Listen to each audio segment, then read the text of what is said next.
Natalia's point of view. Palihim kong kinuhanan ng video, ang nagaganap dito ngayon sa loob ng kwarto ni Lara.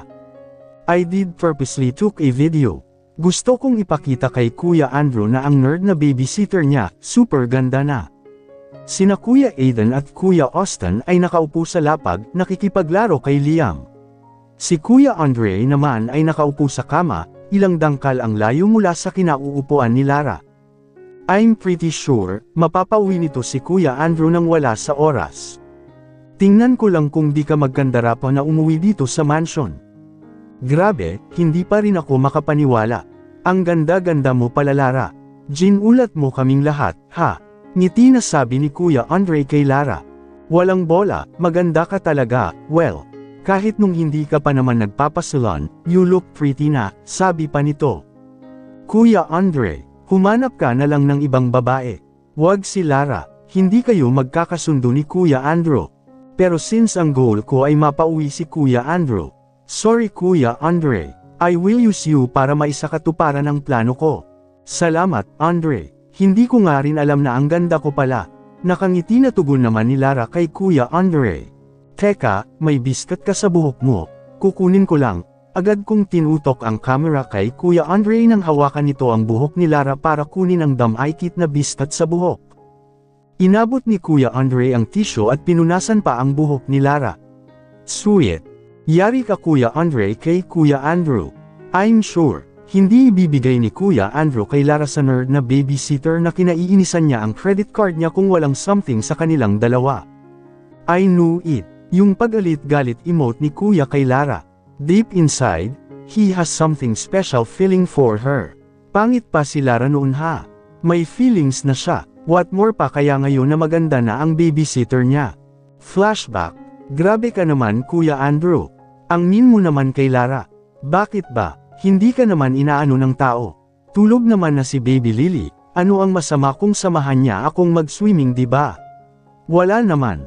She's ugly Natalia. Hindi bagay sa kanya ang magsuot ng swimsuit. Mukha siyang dugong. What? Dugong? Why? Nakakita ka na ba ng real dugong? And, hindi siya dugong? Like what you were imagine, okay. Sirena siya kuya, can't you see? Ang ganda at ang flawless ng katawan niya. May dugong ba na ganun ka-perfect ang katawan? Di ba wala? Natalia please, leave her alone. Leave my baby's babysitter alone. Don't be so nice to her, okay? Wag mo rin siyang gawin kaibigan. Look, I know, mabait ka, but you can never be nice to anyone. Especially her. At bakit naman? Sige Kuya Andrew, I will do what you say if you're giving me a valid reason. Yung reason na katanggap-tanggap ha. She, damn it Natalia. See, wala kang maibigay sa akin cause she's nice. At kuya, bawal ang magmura, ha? Isusumbong kita kay mommy, sige ka. I pouted my lip. Si Kuya Andre nga at sila Kuya Austin, Kuya Aiden. They likes her, kasi mabait siya. Ikaw lang talaga ang hindi. Ang init ng ulo mo sa kanya. I raised my eyebrow. Teka, baka naman katulad ka ng kilala ko na kunwari galit-galaitan sa isang tao, but the truth is, in love naman pala kaya laging masungit. Stop this nonsense talk, Natalia. Hindi ko siya gusto. You. Hindi ko type ang tulad niya, ayoko ng hipon na babae. Okay, dyan ka na nga. Hinanap ko pa talaga sa internet ang meaning ng hipon na babae, na ibig sabihin ni Kuya Andrew, nang one time na nagalit siya dahil niyaya ko si Lara na mag-swimming. First, Leon naman pala ang meaning ng hipon girl, tulad ng isang sikat na babae. Hipon girl, means, tapon ulo sexy at attractive ang katawan but the face is, hindi. Well, hindi naman sa hindi talaga maganda. It means, mas attractive lang ang katawan kaysa sa face. So kaya tapon ulo. Ang weird, ang gulo, end of flashback. Well, let's see kung masabi mo pa yung term na hipon na babae, once na makita mo ngayon si Lara. Still, nakatutok pa rin ang camera kina Kuya Andre at Lara. Ots, yari ka talaga Kuya Andre kay Kuya Andrew. Strike 2 ka na ha. Kuhang-kuha sa video kung paano inipit ni Kuya Andre ang hibla ng buhok ni Lara sa gilid ng tenga nito. Sweet, but not sweet for Kuya Andrew. He will burst in anger for sure. Tinapos ko na ang pagbi-video sa kanila. Then I posted sa Gcash naming magkakapatid. Well, si Ate Natasha lang ang wala. He hates me kaya nag-live siya sa Gcash.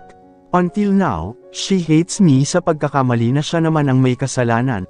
Kung bakit ako na ikasal sa kanyang boyfriend, na asawa ko na. I smiled in triumph. Mission succeeded. Kuya Andrew saw the video. For sure sa mga sandaling ito ay pine-play na niya ang video at pinapanood na. With our new beautiful babysitter Lara, I wrote, caps lock pata emphasize the words I wrote to Kuya. Bonding time with these cuties babies. And this handsome kuyas of mine. Insert Kuya Andrew. I mentioned the name of Kuya Andrew sa group chat. Then he seen my message. Perfect. Lara's point of view. After kong patulugin ang mga anak ko, nagpa siya akong bumaba sandali para kumuha ng maiinom. My mouth is asking for coffee. Kahit malalim na ang gabi, coffee is life talaga. Lara, agad akong tumigil sa aking paghakbang pababa sa hagdan nang marinig ko na tinawag ako ni Andre. Nakangiti na tumakbo si Andre palapit sa akin. Hindi ka rin ba makatulog? Tanong nito. I nodded. Oo magkakape sana ako para makatulog ako. Sagot ko. Pasado 2:00 na ng madaling araw pero heto't mulat pa rin ang aking mata. Well, hindi na ako nag-iisa. I'm with Andre. Dalawa kaming hindi pa rin natutulog till now. Coffee. He chuckled. Sa ganitong oras gusto mong mag-coffee. That's weird. Kung hindi ka makatulog, di ba dapat warm milk is better than coffee? Sabay kaming bumaba ng hagdan. Nasanay ako sa coffee. Saka, ayoko ng warm milk. Hindi ako nahilig ng gatas. Sa amin kasi sa province, fresh na gatas ng kalabaw ang meron kami. Ayoko kasi nun. Kaya hindi ako nasanay sa gatas. Napatango-tango siya. Wow, that's nice, ha? At, I think it's yummy. Ako naman ang tumanggo sa kanya. Manam oo, masarap naman. Pero ayoko talaga ng gatas ng kalabaw. Nandidiri ako. Natatawang sabi ko. Nakarating na kami sa kitchen. May maliit na sakahan kasi ang tatay ko, tapos, si nanay naman nag-aalaga ng kalabaw. Binibente niya yung gatas ng kalaw sa bayan. Minsan naman ginagawa niyang cheese. Kwento ko sa buhay namin sa probinsya. Giliw naman na tumanggo siya. Wow! Ang galing naman ng parents mo. Masarap kaya ang manirahan sa province. Nilagyan ko ng tubig ang electric kettle, sinaksak ang plug at inon ito. Naupo ako sa kaharap na silya ni Andre. Masarap talaga ang manirahan sa province, sariwa ang hangin, tapos you can planted the veggies and fruits na kakainin mo. Province life is simple, yet, extravagant, peaceful place. He said. Naalala ko ang buhay namin sa province. Bigla ko tuloy na miss ang pamilya ko.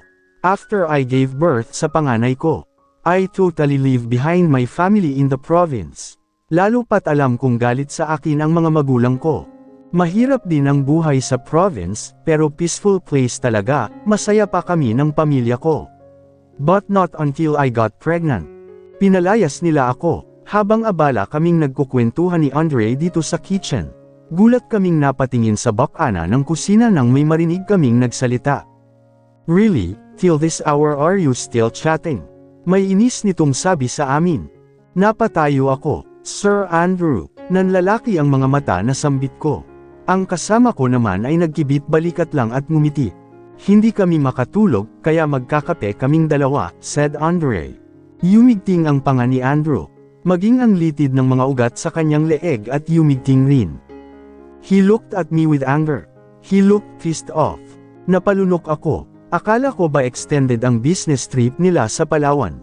Bakit narito na siya sa mansion? I bit my lower lip. Napatingin ako sa electric kettle nang mag-whistle iyon. Coffee po Sir Andrew. Kinakabahan alok ko sa kanya. Bring the coffee to my room. Sabi nito sa kawalang lingon likod na iniwan kami ni Andre. Andre hissed. Loko tong lalaki na to ha. Uuwi ng alanganin oras tapos magpapadala ng kape sa kwarto niya. Inis na pinatoles nito ang nguso. Bosse, akala mo naman talaga, napagod sa business trip na pinuntahan niya. He added, tumayo na ito. Oh, night na Lara. Nariyan na si boss. Sa kanya mo na lang ibigay ang coffee na para sa akin. Ngiti na palem nito sa akin. Huminto siya sa paglalakad ng makailang hakbang na siya. Add lots of coffee, para naman magising ang kapatid ko sa mga pinaggagawa niya. Sabi pa nito sa akin. He grinned at me. I'm not kidding, add lots of coffee. Mas matapang, mas majay gising siya. He added and left me. Dumadagandong ang pagtibok ng aking dibdib habang naglalakad ako sa hagdan papunta sa kwarto ni Andrew. Dahil sa aking labis na kaba, nanginginig ang aking mga kamay, ngunit maingat kong hinahawakan ang tasa ng kape niya upang hindi ito tumapon. Though, nakapatong naman ito sa saucer plate. Hindi ko alam kung bakit ba kinakabahan pa ako ng ganito, sanay naman ako na pinaggagalaitihan niya galit since then. Nang nasa tapat na ako ng pinto niya, nag-inhale at exhale ako, kinalma ko ang malakas na pintig ng aking dibdib. Ano ka ba Lara, hindi ka pa ba nasanay sa kanya? Palagi naman siyang galit sa iyo di ba noon pa man? Isang beses pa akong huminga ng malalim at saka ako marahan kumatok sa pinto. Hindi ko naman trabaho ang ipagdala siya ng coffee sa loob ng kwarto niya, pero dahil inutusan niya ako, ginawa ko na. Marahan akong kumatok muli nang hindi niya ako pinagbuksan ng pinto. Sir Andrew mahinang tawag ko sa kanyang pangalan. Medyo nangangawit na rin ako sa aking dalang tasa. Sir Andrew, papasok na po ako sa loob, ha? Sabi ko nang wala pa rin akong makuhang sagot mula sa kanya sa loob. Pinahihit ko ang serador ng pinto pabukas at ganoon na lamang ang aking pagkagulat, nang bigla niya akong hatakin sa aking palapulsahan, saka ako isinandal sa pader. Sir Ann, hindi ko na ituloy ang sasabihin ko dahil sa kanyang ginawa. Tumapon tuloy ang kape sa at nabasa ako. Napalunok ako. Mabilis naman siyang napatingin sa kamay kong natapunan ng kape. Mabuti na lamang at hindi na masyadong mainit ang kape na tinimpla ko para sa kanya. Then he looked back at me. He looked still pissed off at me. His eyes set on my face. Titig na titig siya sa bawat parte ng aking mukha. Marahil ay nagulat rin siya sa aking hitsura, tulad ng kanyang pamilya. Tumaas ang isang kamay niya at hinaplos ang buhok ko. You look familiar, sabi niya, matalim pa rin nakatitig sa aking mukha. Bumaba ang palad niya sa aking pisngi. We met before, I'm freaking sure of that. Tapos ang lobby ko naman ang hinaplos niya. Ikaw si Miss Virgin, di ba? Si first time girl. Matalim siyang ngumisi. Napalunok naman ako. Finally, nakita rin kita ulit. Ha, may sakit ba siyang kali mo? Nagpakita ako ulit sa kanya, kaya nga nagkaroon kami ng baby number 2. Nalimutan na ba niya na tinaboy niya ako at hindi ako binigyan ni Cousin? Damiin ang hawak niya sa aking lobby. I missed the sleep. Nagitla ako ng lapiruti niya nang mapusok na halik ang aking lobby. Gustuhin ko man na magprotesta ay hindi ko nagawa. Nilunok ko na lamang ang aking napipintong pagpoprotesta sa kanya dahil na rin sa hawak kong tasa. Iniingatan ko ito na wag tumapon ang laman. Halos kapusin ako ng hangin nang tigilan niya ang aking lobby. Pero hawak pa rin niya ito. Ngayon ay ang thumb finger naman niya ang lumalapiro sa aking pang-ibabang lobby. Nagpanggap ka na nerd at pangit para ano? Para perahan ako, di ba? I know, kaya pala familiar sa akin ang katawan mo, cause I already tasted you before. Matalas ang dila na sabi sa akin. Tapos ay bumaba ang paningin niya sa aking dibdib.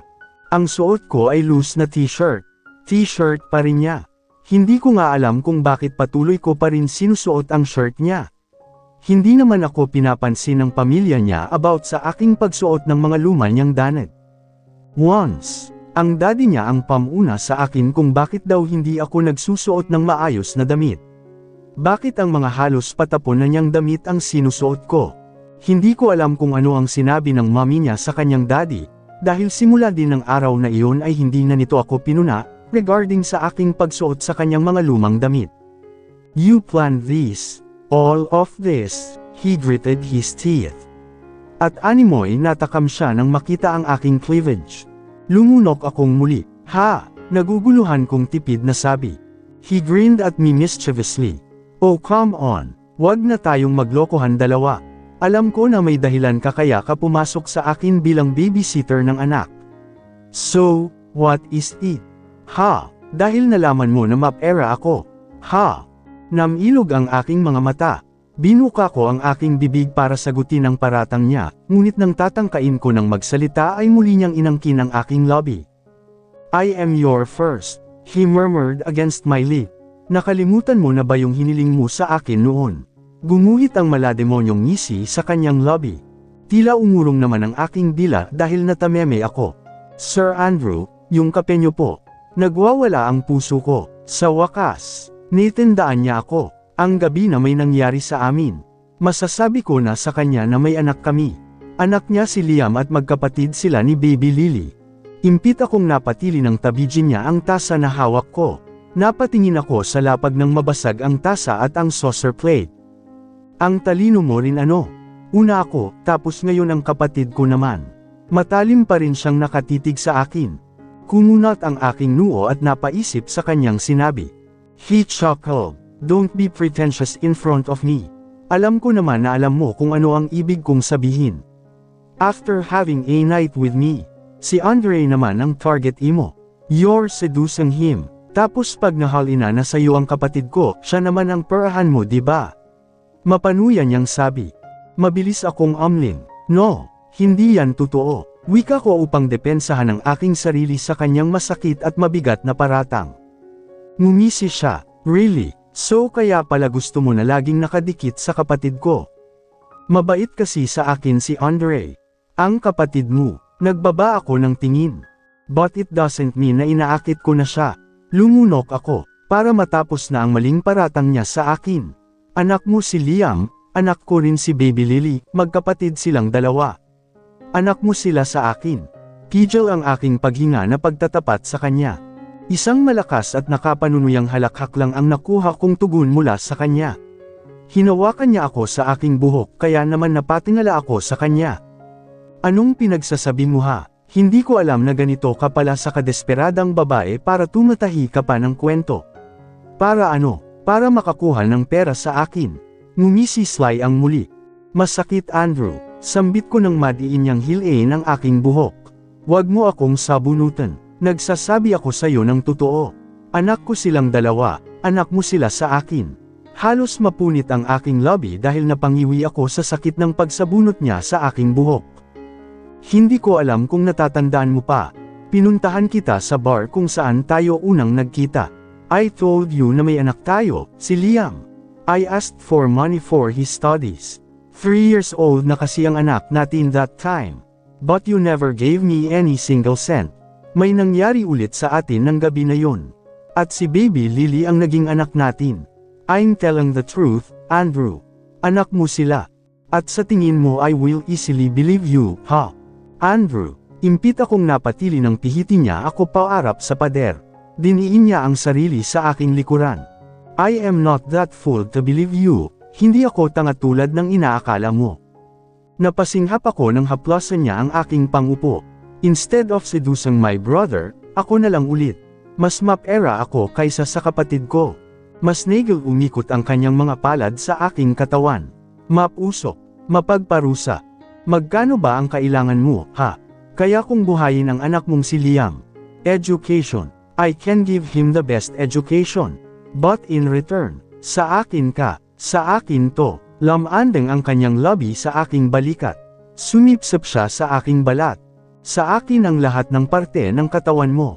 Sa akin ka, ako lang ang dapat na magpapakasasa sa katawan mo at walang iba. Kinagat niya ako sa aking balikat. Andrew, impit kong sambit. Sabihin mo na ako lang Lara. Sa akin ka lang lalandi. Ako lang ang aakitin mo. At ako lang ang magpapaligaya sa iyo. Kinagat niya akong muli at sinipsip. Hindi naman masakit ang bawat kagat niya. Ngunit may ibang hatid sa akin ang pagkagat niya at pagsipsip sa aking balat. I will give you the money you need. I have plenty of it. Pero sa isang kondisyon, layuan mo ang kapatid ko. Layuan mo si Andre. Spread your legs for me, babe. Malambing at paos niyang bulong sa akin. Napalunok naman ako. I heard the guy who I was asking to take me back then. Ganito kalamang at kahusky ang boses niya ng gabi na unang may mangyari sa amin. That was the sweetest voice of the man I had one night stand back then. I said spread your legs, bingi ka ba? May diin niyang ulit na utos sa akin. Nawala ang pagiging husky ng kanyang tinig dahil hindi ko siya sinunod. Sa pilitan niyang ibinuka ang aking hita gamit ang isang paa. "Don't be over pretentious that you don't like it, this," bulong niya sa tapat ng aking tenga. Hanggang sa tuluyan na niyang ginawa ang matagal na niyang binabalak sa akin, at wala na akong ibang nagawa kundi ang sumang-ayon na lamang sa lahat ng ginagawa niya. Makalipas ang mahabang sandali at ang matagumpay nitong pag-angkin sa akin ay tumayo na siya. "Fix yourself, bumalik ka na sa kwarto mo dahil baka magising ang mga anak ko." Malamig niyang sabi sa kawalang lingon likod na lumakad papasok ng banyo. Napatikip ako ng bibig kasabay ng pagtulo ng aking luha. Kahit wala siyang pakundangan sa akin, masaya pa rin ako dahil narinig ko na mula sa kanyang lobby na tanggap na niya ang panganay namin. "Mamahalin ka na ng daddy mo, Liam," mapait kong sabi. Mabigat ang aking katawan, pero sinikap kong tumayo sa kama. Kumuha ako ng damit na maisusuot ko sa closet niya at nagbihis. Matapos kong ayusin ang aking sarili, dinampot ko ang saplot ko sa lapag na sinira niya, yakap ang mga ito sa aking bisig, binuksan ako ang pinto at maingat na sinipat kung may tao sa paligid. Mabilis akong lumabas ng kwarto niya at patakbong bumalik sa aking silid. Muli ay napaluha ako at napasandal sa likod ng pinto. "Hindi na kayo magkakahiwalay magkapatid," nakangiti ngunit lumuluha kong sambit habang nakatitig ako sa aking mga anak.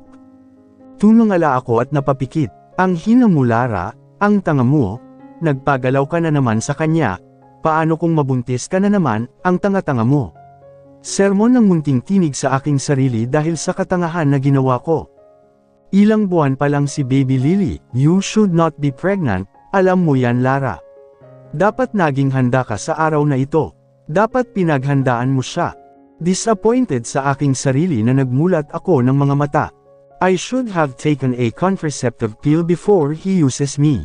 But it's too late. Kasalanan mo kasi, Lara. Ang hina mo, nagpadala ka naman kaagad sa kanya." Naputol ako sa pakikipagtalo sa aking sarili nang marinig kong nagring ang phone ko. Tumakbo akong kaagad palapit sa side table upang sagutin ang tawag ng kung sino. Napalunok ako nang makita ko kung sino ang caller. Si Andre. Nanginginig ang aking mga kamay na dinampot ko ang phone ko saka ko tinapat sa aking tenga. "Hello," sinikap ko ang hindi pumiyok nang magsalita ako. I heard him chuckled sa kabilang linya. "May kailangan ka? Mas maayos na ngayon ang aking pagsasalita." "Wala naman, tinawagan lang kita just to check you kung okay ka pa." Napaubo ako sa kanyang sinabi. Nakita ba niya akong lumabas sa kwarto ng kapatid niya? May idea ba siya sa nangyari sa amin sa loob ng kwarto ni Andrew? Pero, wala akong nakitang tao paglabas ko sa silid ni Andrew. Walang nakakita sa akin, sigurado ako roon. "Ha, okay naman ako. Bakit naman ako hindi magiging okay, di ba?" Halos magkanda-yutol na sagot ko naman sa kanya. Malutong siyang humalaklak ulit, ramdam ko na hindi siya kumbinsido sa aking sinabi. "Well, that's good. Ang akala ko kasi hindi ka na pinalabas ng kwarto ng magaling kong kapatid." Then he chuckled again. Malakas akong napaubo. Nakita niya ako. Alam niya na nanggaling ako sa kwarto ng kapatid niya. "Ha?" Tipid na sambit ko naman sa kanyang sinabi. Gusto kong pasinayaan ang sinabi niya pero wala akong lakas ng loob dahil guilty ako sa part na may nangyari sa amin sa loob ng kwarto ng kapatid niya. "Hindi ba dinalan mo ng coffee ang kapatid ko sa room niya?" I was thinking na, baka pinagalitan ka niya, at ikinulong na sa kanyang kwarto. Oo nga pala, nakalimutan ko na. Narinig nga pala niya na nagpapadala ng kape si Andrew kanina. Natampol ko ang aking noo. Pakiramdam ko ay ako mismo ang may kasalanan kung kaya't agad akong nahulog sa patibong ng aking kausap. Nakalimutan ko talaga na naroon nga pala siya kanina sa kusina ng utusan ako ni Andrew. "Anyway, good morning night, ilang oras na lang ang itutulog mo. You better rest, kasi alam kong napagod ka." Makahulugan sabi nito at hindi na ako hinintay pa na sumagot dahil agad na rin niya na pinutol ang linya. I bit my lower lip sa aking pagkapahiya. Alam ni Andre na nagtagal ako sa kwarto ng kapatid niya. "Gosh, let's go downstairs for breakfast." Narinig kong malamig na yaya sa akin ni Andrew sa ibaba para kumain ng agahan. Buhat nito ang anak naming si Liam. Hindi na, busog pa naman ako. Kaya mamaya na lang ako mag-aalmusal. Mabilis na tanggi ko naman sa kanya. Sa dami ng marka ng lobby at ngipin niya sa aking leeg, paano naman ako nito makikisalamuha sa pamilya niya? Mabigat siyang bumantong hininga sa kamuling nagsalita. Kailangan kita doon para may mag-asikaso sa anak ko. Kaya wag ka na mag-inarte pa riyan, bumaba na tayo para kumain ng breakfast. Gihit nito sa mas madiin ngunit mahinang tinig dahil kasama namin si Liam. Tumingin ako sa kanya. Hindi kasi ako pwedeng lumabas ng kwarto, Andrew. Bahagya kong inalis ang buhok kong nakatikip sa aking magkabilang leeg. Nakakahiya baka makita nila ito, muli kong tinakpan ang aking leeg na halos mapuno ng marka niya. Nakita ko naman na yumigting ang kanyang panga, but his eyes are twinkled in triumph dahil sa mga marka niyang iniwan sa aking leeg. So, halos magdugtong ang mga kilay na tanong niya sa akin. Nanlaki ang aking mga mata. So lang ang bagay na ito para sa kanya. Pag makita ako ng pamilya niya, natural iisipin ng mga ito na may nangyari sa amin. Kung para sa kanya, wala lang ang mga marka niya sa aking leeg, sa akin malaking bagay ito. Naroon ang mga kapatid niya, ano na lang ang iisipin sa akin ng mga ito, at nakakahiya sa mga magulang niya. Tatayo ka ba riyan, or gusto mo nakalad ka rin pa kita papunta sa dining? Sinlek nito sa akin sa mas mababang tinig pa rin. Napalunok naman ako sa takot. Pero, sinaman niya ako ng titig. Tara na, nagugutom na kami ng anak ko. Binuksan niya ang pinto, ngunit hindi pa rin ito hinakbang ang mga paa, dahil hinihintay pa rin niya akong tumayo mula sa aking pagkakaupo sa kama. Wala akong nagawa kundi ang tumayo na lamang at sumunod sa kanya, dahil mukhang hindi rin sila lalabas ng kwarto mag-ama nang hindi ako kasama. Pinona niya akong lumabas ng pinto, lihim pa akong napasinghap ng lagpasan ko siya habang nakatayo at nakahawak sa serador ng pinto. Umaga na siyang nakauwi kagabi, pero humahalimuyak na kaagad ang amoy niya ngayon umaga. Nakaligaw na siya. Pinona niya akong maglakad pababa sa hagdan, hindi ko tuloy maiwasan ang mailang dahil ramdam ko ang paninitig niya mula sa aking likuran. Hindi ko alam kung bakit naiilang ako sa kanya ngayon. Marahil dahil sa nagyari sa amin sa loob ng silid niya. Oh, narito na pala ang pinaka-pogi kong apo. Masayang sabi ng mommy ni Andrew nang marating namin ang dining table. Upo na kayo dito, Lara, dear, dito ka na lang maupo, at dito naman ang asawa mo. Ngiti na sabi nito sa akin dahilan upang masamid ako sa aking laway. Asawa, salamat po, nahihiyang pasasalamat ko sa mommy ni Andrew at naupo ako sa silya na tinuro nito sa akin. Always welcome here, dear. Tugon nito sa akin, nasa mukha ang hindi mapigtas na ngiti dala ng labis na kasiyahan. Pinaupo ni Andrew si Liam sa tabi ko, at siya naman ay sa tabi ni Liam. Kaya naman pinagitnaan naming dalawa ang anak namin. Pinaluto ko ang favorite mo, apo.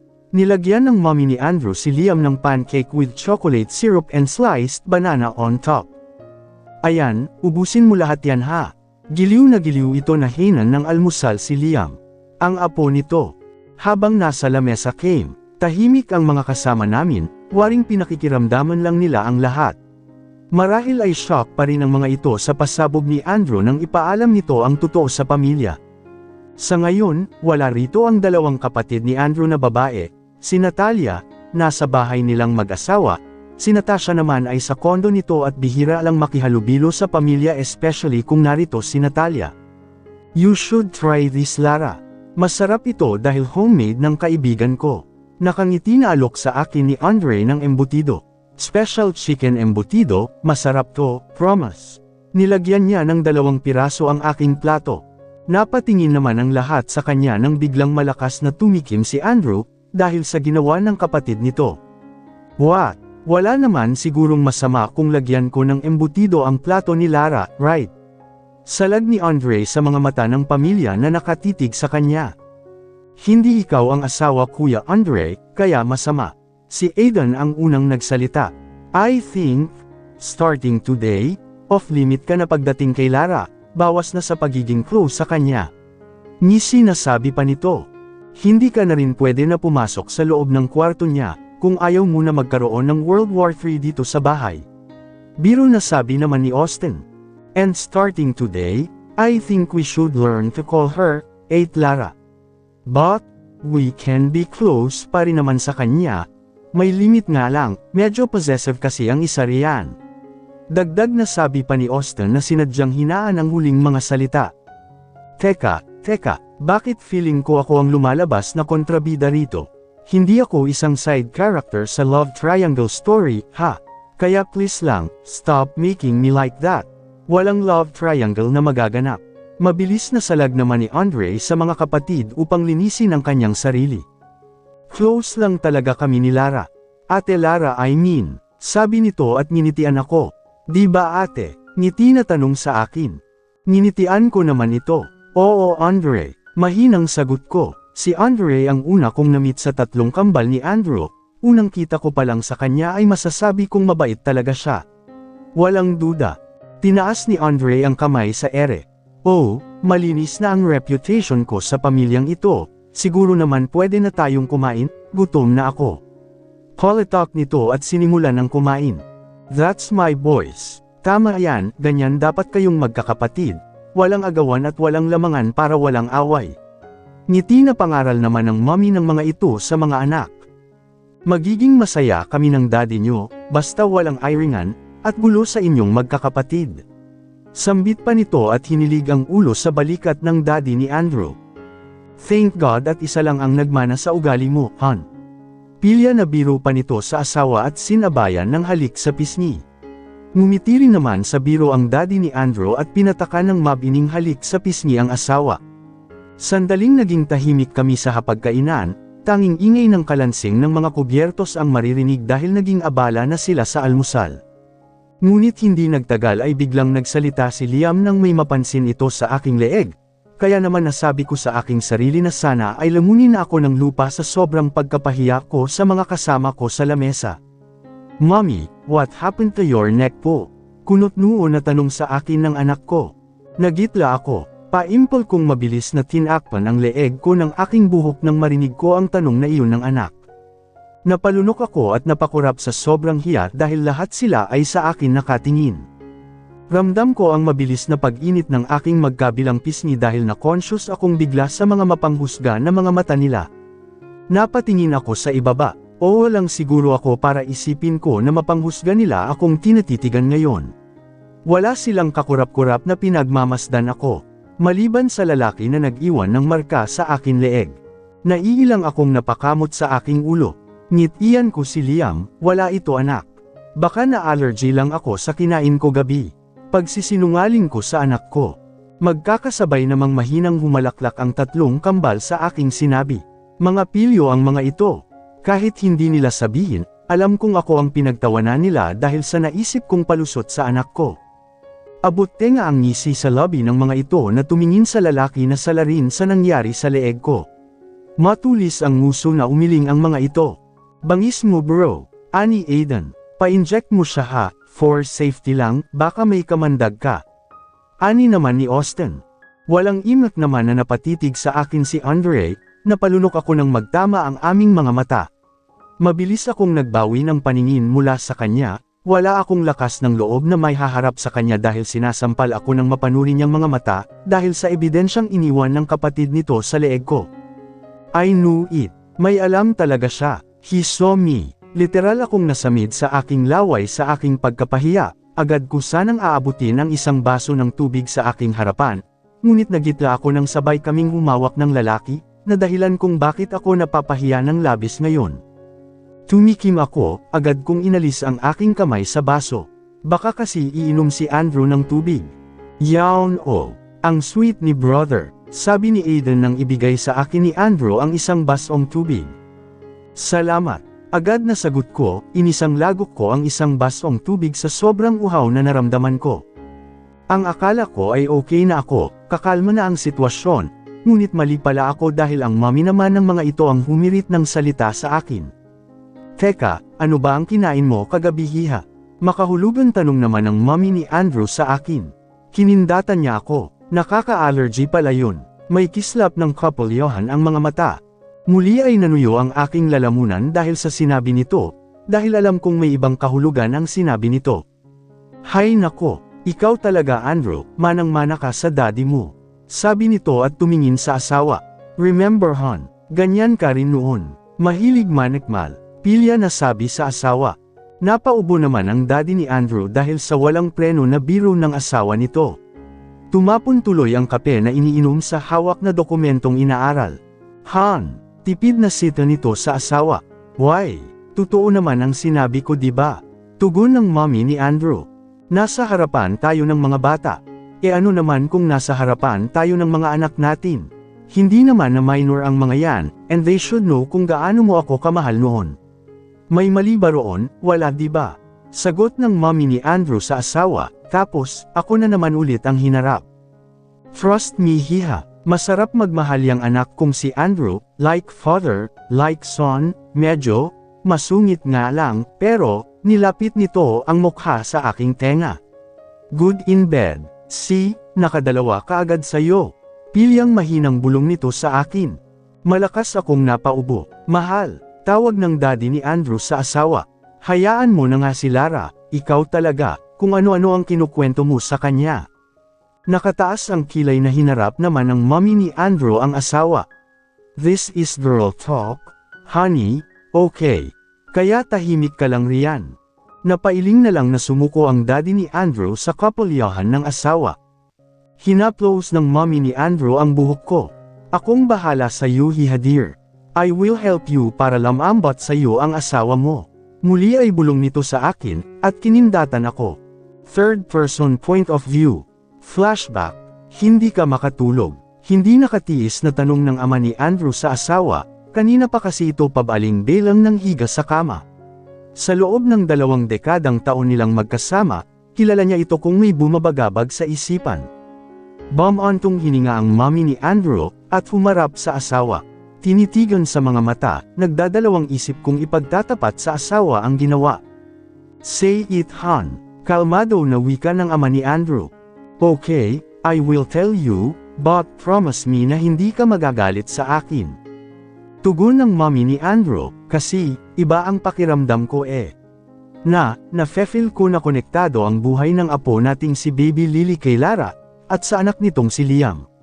Pagsasalita niya, look, una pa lang naman iba na talaga ang kutob ko, iba yung closeness ni Baby Lily sa tuwing nasa bisig siya ni Lara. Yung sanay na sanay si Baby Lily sa kanya, parang mag-ina silang dalawa. Tahimik lang na nakikinig ang ama ni Andrew sa lahat ng sinasabi ng asawa. That's why, bitin nito sa pagsasalita, napakunot naman ang noo ng ama ni Andrew. Pinag-DNA test ko si Lara at si Baby Lily nang hindi nila alam. Mangha na napakurap ang asawa nito. You did that, Han. Wala naman mawawala kung pina-DNA test ko silang dalawa, diba? Gusto ko lang talaga gawin ito para matapos na ang gumugulo sa isip ko. Bumantong hininga ang ama ni Andrew dahil sa narinig, Leon lang ba ang ginawa mo? Yes, Han. Ngiti na mabilis nitong sagot. Niyakap ng ama ni Andrew ang asawa. So we can sleep now. Wala na rin naman tayong magagawa, pina-DNA test mo na sila. The only thing we do is, to wait for the result. Hinilig naman ng ina ni Andrew ang ulo sa dibdib ng asawa. I have an instinct na positive ang result ng DNA test sa kanila, sambit nito sa dibdib ng asawa. Sige na, sleep na tayo. Magkayakap na nahiga ang dalawa at natulog. End of flashback. Andrew's point of view. Flashback. Lara is the mother of my daughter. Pagtatapat ko sa mami ko na ang babysitter ng bata ang tunay na ina nito. Siya ang babae na nag-iwan kay Baby Lily sa labas ng gate. Kumaibot ang aking lobby dahil niwala man lang akong nakitang ekspresyon sa mukha ni mom nang sabihin ko sa kanya iyon. Wala kayong sasabihin, mom. Hindi nakatiis na tanong. She just smiled at me. I already knew that son. Tinalikuran niya ako. What I want you to tell me, is something that I don't know. Narito kami ngayon sa loob ng office ni Dad dito sa mansion. Bunuksan niya ang drawer under the table. Nilapag ang isang brown envelope. Napatingin naman ako sa roon. Tumaas ang isang kilay ko.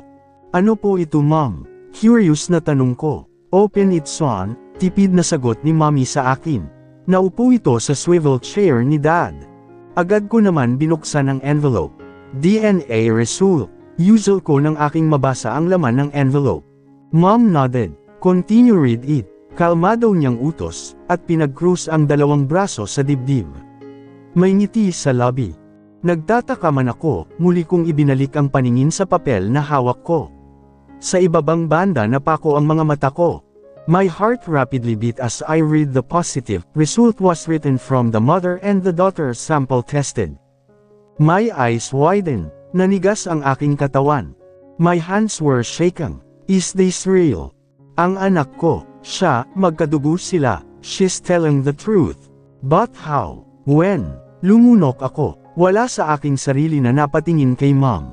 Ngayon alam mo na, sambit ni mom. Kaya pala ganun na lang ang lapit ng loob ni Lara sa anak mo, at kaya pala grabe kung umiyak si Baby Lily sa tuwing nalalayo siya kay Lara, dahil mag-ina sila. Tumayo si mom, lumakad papunta sa akin at tinapik ako sa balikat. Unang kita ko palang kay Liam, nasabi ko na kaagad sa sarili ko na apo ko rin siya, anak mo rin siya. Hindi ako makapagsalita. Gusto kong sumagot kay mom, but my lip got stuck. Tila umurong ang aking dila. Humarap sa akin si mom at tinitigan ako sa mga mata. Nangungusap ang paraan nito sa pagkakatitig sa akin. Son, I don't know kung ano ang reason ni Lara to hide the truth from us. But one thing I'm sure, she has a valid reason, son. Believe me, I've went through it when you and your sibling were little. Sometimes, kaming mga babae nanay. We did horrible things that we thought were the best for the situation. Naupo si mom sa edge ng table ni dad. I was looking at her, waiting for her to continue her words. You know, son, me and your dad, our love story does not started the way others had. Hindi ako mahal ng daddy niyo nung una. Sa totoo lang, he hated me. A lot, simula ni mom sa pagkukwento ng love story nila ni dad. I can even see the pinch of pain in her eyes habang nagkukwento siya sa nakaraan nila ni dad. I did everything, son, to make him fall for me. But, bitin ni mom sa pagsasalita. Tinaas pa nito ang isang dali, pointer finger at ginalaw-galaw sa aking harapan. Hindi naging madali, matigas ang puso ng daddy mo, anak. Kaya sana hindi ka matulad sa kanya. I was pregnant when I left your father, pinasama niya kasi ang loob ko. But good thing sa ginawa kong pag-iwan sa kanya, na-open ang mga mata niya to see my worth, and most important thing is, he realized na mahal pala niya ako. Oh, di ba? Parang sira ang tatay mo. Natatawang biro ni mom. Tinitigan niya akong muli sa aking mga mata. Hindi ako nagbibiro, anak, it happened sa amin ng dad mo. Hinawakan niya ako sa aking magkabilang balikat. Magagalit ako sa iyo pag inaway mo si Lara, at isa pa, I like her for you. Siya ang gusto kong maging asawa mo. Kaya pakasalan mo siya dahil pag hindi mo ginawa yun, I will disown you as my son. Naingwang si mom, itinaas ako ng kilay. Nakadalawang anak ka na sa kanya, tapos hindi mo siya pakakasalan. Ano ka sinuswerte? Hindi pwede yun, Andrew. Dapat bigyan mo ng maayos at masayang pamilya ang mga anak mo, tulad ng binigay namin sa inyong magkakapatid ng daddy nyo. I don't care kung hindi mo siya mahal, tulad ng dad mo, sooner or later. Majay, gising ka na lang isang araw na mahal mo na siya. Sa dami ng sinabi ni mom sa akin, lalo akong natameme sa harapan niya, maging sa natuklasan kong love story nila ni dad. But she has a point. Ayoko rin naman lumaki ang mga anak ko na walang maayos na pamilya. But what would I do? The mother of my child was a liar, thief, whore kind of woman. Niloko na niya, sinabi niya na first niya ng gabi na iyon. I thought she was just a knave. But I was wrong. Pinasakay lang niya ako sa drama niya, ayon pala. Strategy modus lang niya yun para nakawan ako ng pera. I told her to get my cash from my wallet ng gabi na iyon, pero hindi lang ang konting cash ang kinuha niya. She even took my cards and got money from my bank account. Mabuti na lang, the bank was immediately freeze my money, and blocked my cards. Ilang milyon din ang nilimas niya sa akin. Kaya nung magkita kami ulit sa bar, gusto kong pilipitin ang leeg niya. I just can't believe that after she did, may lakas pa siya ng mukha para magpakita sa akin asking for money dahil may anak raw kami. I am furious with her, pero hindi rin naman ako papayag na wala akong makuha sa kanya, sa dami ng pera na nilimas niya mula sa bank account ko. I had her. Kahit ilang milyon pa yung pera na nakuha niya sa akin, her body paid off all the money she stole from me. Kahit isang gabi lang, at least, napakinabangan, nagpasasa ako ulit sa katawan niya. Son, are you with me? Look, alam kong shock ka pa sa mga nangyari. Well, hindi lang naman ikaw, tayong lahat. Putol ni Mom mula sa malalim kong pag-iisip. I am listening, Mom, sagot ko naman sa kanya. Kaya sana anak, please, do what I say. Pakasalan mo siya para maging buo kayong pamilya, okay? My mom pleaded. Please, son, malamlam ang mga mata na sabi pa niya, hinihintay ang aking isasagot sa hiling sa akin na pakasalan ko si Lara. I cleared my throat. Okay Mom, I will. Mabilis na umaliwalas ang mukha ni Mom at napangiti ito ng abot tenga. Talaga, anak, well, that's nice. Masaya ako at ginawa mo ang tama, nangilid ang luha ni Mom. Sa inyong magkakapatid, ikaw talaga ang pinawomanizer, kaya hindi na ako nagulat nang malaman ko na nakabuntis ka ng babae. Nasa genes nyo kasi yan, you inherit the genes of your father. Ano kaya ang naghihintay sa tatlo mong mga kapatid? Sana naman hindi katulad ng pasabog mo, nagugulatin na lang kami ng dad mo isang araw na nakabuntis na rin.